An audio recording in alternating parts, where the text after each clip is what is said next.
जान बची सो लाखों पाए, पर लौट के बुद्धू घर नहीं आए। अभी भी हूँ मैं अल्जीरिया में ही। लेकिन भाई अभी तक की मेरी जो रात बीती है ना, अब अगला दिन शुरू हो गया, लेकिन जो मेरी पिछली रात बीती है, मैं नहीं चाहूंगा कि मेरे दुश्मनों को भी ऐसा कोई दिन देखना पड़े, ऐसी कोई रात देखनी पड़े। अभी तक की इस वीडियो में देखा कि मैं एक अल गुएरा नाम के टाउन में अपने दोस्त के साथ रुका हुआ था। वहां तक कहानी बिल्कुल सही थी, मेरे को दोस्त घुमा फिरा रहे थे, कोई दिक्कत नहीं थी। उसके बाद मैं सुबह सुबह बैग उठा के निकल गया कि मैं अपने आप से अल्जीरिया एक्सप्लोर करूंगा, और स्पेशली वो रीजन जो भाई बहुत ही ज़्यादा डेंजरस हो सकते हैं, बहुत ही ज़्यादा नॉन टूरिस्टिक है, जहाँ पे कोई आता नहीं। उसके बाद मैं गया गर्दैया नाम के टाउन में, बस लेके गया था। वहाँ का मैंने आपको बाज़ार दिखाया। ठीक है, बाज़ार काफ़ी वहाँ का ट्रेडिशनल बाज़ार था, अच्छा था। वहाँ तक कहानी बिल्कुल सही थी। उसके बाद मैं गया बस स्टैंड तक। बस लेनी थी मुझे एक बेशार नाम के टाउन के लिए। बेशार टाउन बिल्कुल ही मोरक्कन बॉर्डर पे है, मोरक्को अल्जीरिया का बॉर्डर जो है। और मोरक्को और अल्जीरिया इस टाइम पे जैसे इंडिया और पाकिस्तान की दुश्मनी है ना, वैसे मोरक्को और अल्जीरिया की दुश्मनी है।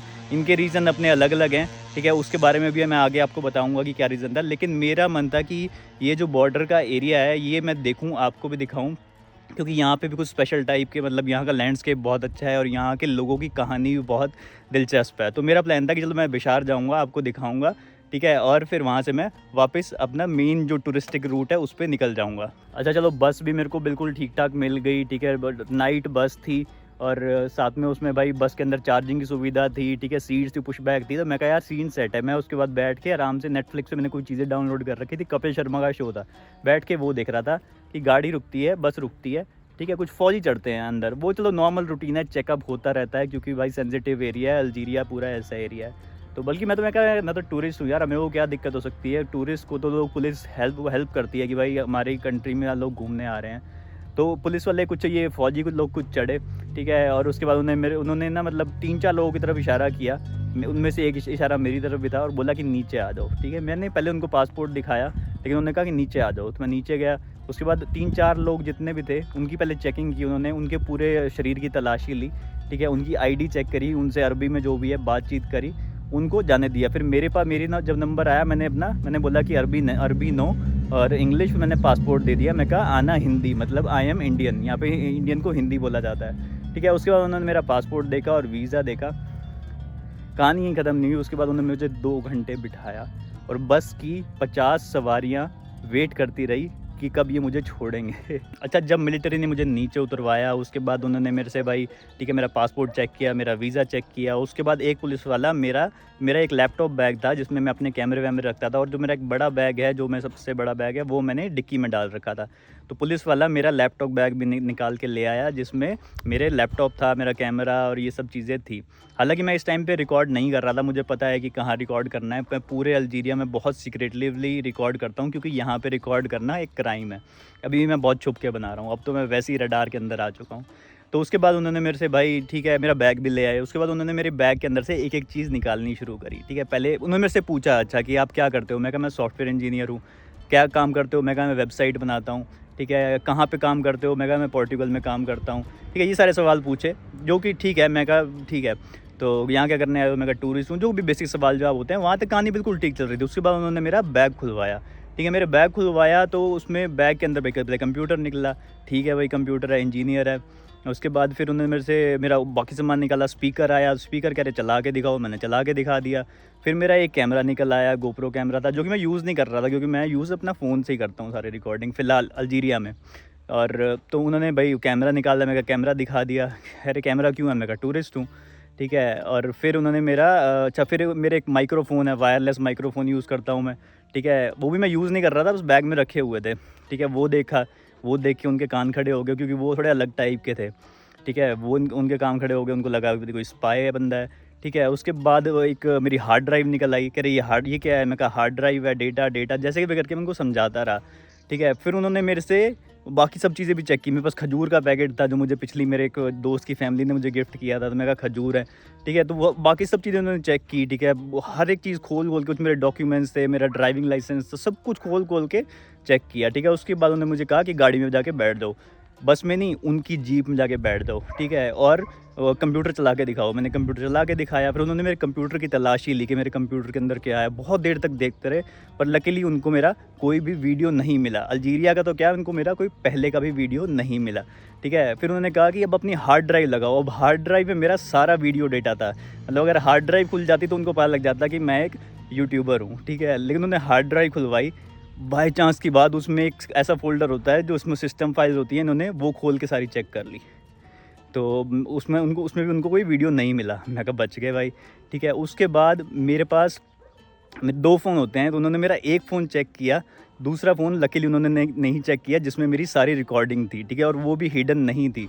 वहाँ मैं बच गया। उन्होंने मेरा दूसरा फ़ोन आईफ़ोन चेक नहीं किया। एक मैं यहाँ पे ये बैग लगा के चलता हूँ, इसके अंदर मेरे 2 कैमरे और थे। लकीली उन्होंने ये बैग भी चेक नहीं किया, पता नहीं कैसे नहीं नज़र गई, क्योंकि उन्होंने उसके बाद मेरा बड़ा बैग भी निकलवाया। गाड़ी की डिक्की से, बस की डिक्की से मेरा बड़ा बैग निकलवाया, एक-एक कपड़ा खोल के, जो गंदे कपड़े भी थे, जुराब के अंदर तक उन्होंने सारा चेक किया कि इसके पास कोई चीज़ ना हो। सबसे खतरनाक बात, जहाँ पे उन्होंने मुझे रुकवाया था भाई, वो बिल्कुल in the middle of nowhere, desert था, उसके बीच में उनकी चौकी भी नहीं थी, सिर्फ एक गाड़ी खड़ी कर रखी थी उन्होंने, और 4-5 फ़ौजी थे, सब गन लिए हुए। जब बाहर उतरवाया तो भाई वहाँ पे ठंड इतनी ज़्यादा थी, मैं आपको बता नहीं सकता, ठीक है। इवन मैंने ये जैकेट भी डाली हुई थी, लेकिन मैं ठंड के मारे काँप रहा था, और कुछ मैं डर के मारे भी काँप रहा था। मुझे लगा था कि आज तो तू गया, आज तो तू फंसेगा ही फंसेगा। चलो उन्होंने ये सब कुछ चेक कर लिया, मेरा सामान-वामान सब चेक हो गया। मैं कहा चलो अब तो ठीक है, अब तो जाने देंगे, इनको कुछ मिला नहीं। लेकिन उसके बाद भी उन्होंने मुझे नहीं जाने दिया। उसके बाद उन्होंने 10 जगह फ़ोन घुमाए, मेरे पासपोर्ट की, मेरी हर चीज़ की इतनी फ़ोटो ली, और उसके बाद उन्होंने पता नहीं कहाँ-कहाँ वायरलेस किया, फ़ोन किया, फ़ोटो भेजी। 1.5 घंटे तक मुझे गाड़ी में बिठाए रखा। मैं काँपता रहा ठंड के मारे, पर मेरी हेल्प नहीं की। मैं उनको बोलता रहा, मैं कहा प्रॉब्लम क्या है, व्हाट इज़ द प्रॉब्लम? कह रहे नो प्रॉब्लम, नॉर्मल नॉर्मल। इतने में भाई एक बार तो उन्होंने क्या किया, बीच में उन्होंने ये भी बोल दिया, बस वाले को बोल दिया कि तू जा, ठीक है। मेरा बैग उतरवा लिया, मेरे बैग की सारी तलाशी भी होगी, बस वाले को बोला तू जा। मैं काइंड ऑफ रोने को हो गया। मैं कहा बस क्यों जा रही है? मैं कहा मैं कहाँ कैसे जाऊँगा, मैं मर जाऊँगा यहाँ पे, ठंड भी इतनी ज़्यादा है, कोई मेरे पास चीज़ नहीं है। तो फिर उन्होंने बस को नहीं जाने दिया, पर एंड में मतलब 2 घंटे की इंटेरोगेशन के बाद बस वाले भी परेशान हो गए। वो भी एकदम से ऐसे हो रहे कि हम जा रहे हैं, हम जा रहे हैं। तो आखिरी में 2 घंटे के बाद उन्होंने मुझे कहा कि हाँ जाओ। चलो भाई ये कहानी ख़त्म हुई। उसके बाद भी मेरे अंदर डर बहुत ज़्यादा था। मैं कहा अभी तो आधा रास्ता भी नहीं क्रॉस हुआ, और अभी मैं उस एरिया में जाने भी वाला हूँ जहाँ पे पूरा डिस्प्यूटेड एरिया है। तो भाई मेरी हालत ख़राब थी, हालत टाइट थी। तो फिर भी मुझे ये था कि चलो यार, कि मेरा ना भाई, मैं किसी होस्ट के पास जाने वाला था, ठीक है, काउच सर्फिंग वाले के पास। मैं कहा चलो उनके पास जाके मैं सेफ़ हो जाऊँगा। लेकिन जब मैं सुबह 5 साढ़े 5 बजे, 6 बजे बल्कि मैं पहुँचा, 5 बजे बस का पहुँचने का टाइम था, 2 घंटे बस मैंने लेट करवा दी, तो 6 साढ़े 6 के आसपास, पौने 7 के आसपास ऐसे करके बस पहुँची, ठीक है। अभी भी अंधेरा ही था। और तो मैं कहा कि कोई बात नहीं, मैं अपने होस्ट से बात करता हूँ, मुझे लेने आ जाएंगे। लेकिन भाई होस्ट ने भी मेरा रिप्लाई करना बंद कर दिया। पता नहीं क्यों, क्या हुआ उनको, भगवान करे ठीक हो, उनको कुछ हुआ ना हो, लेकिन मेरे होस्ट ने मेरा रिप्लाई करना बंद कर दिया। ऊपर से मैं ऐसे एरिया में, भाई मैं तो भाई सहम के बैठ गया। उसके बाद मैंने बस स्टैंड के अंदर ही मैं बैठा रहा, 1-1.5 घंटा बैठा रहा। अब क्या होता है, इसमें एक नए कैरेक्टर की ऐड होती है भाई। एक नया बंदा आता है, ठीक है, वो मेरे से कुछ पूछता है पहले अरबी में। मैं उसको बोलता हूँ नो अरबी, आना हिंदी। ये सुन के वो मेरे पास आके बैठ जाता है, और मेरे से वो पहला क्वेश्चन पता है क्या पूछता है, कि what do you think who created hello and heaven? मैं कहा भाई ये कैसा सवाल हुआ, मतलब ट्रांसलेट करके पूछता है मेरे से वो, ठीक है। तो भाई मैं कहा यार, मैंने भी उसको जवाब दिया, ठीक है, क्योंकि मैं इस टाइम पे भाई हालात में नहीं था कि किसी से भी मैं बहस करूं या फिर किसी को मैं नाराज़ कर दूं। मैं बहुत डरा हुआ था भाई लिटरली उस टाइम पे। तो उसने मेरे से ये सब सवाल पूछे, लेकिन भाई उसके बाद उसके सवालों का सिलसिला रुकता नहीं। वो मेरे से पूछता ही रहता है, ठीक है। मेरे से पूछता है कि तुम इस्लाम को फॉलो करते हो, अल्लाह को मानते हो? मैं कहा भाई मैं इस्लाम को फॉलो नहीं करता, मैं एक हिंदू हूँ, मैं इंडिया से हूँ, ठीक है।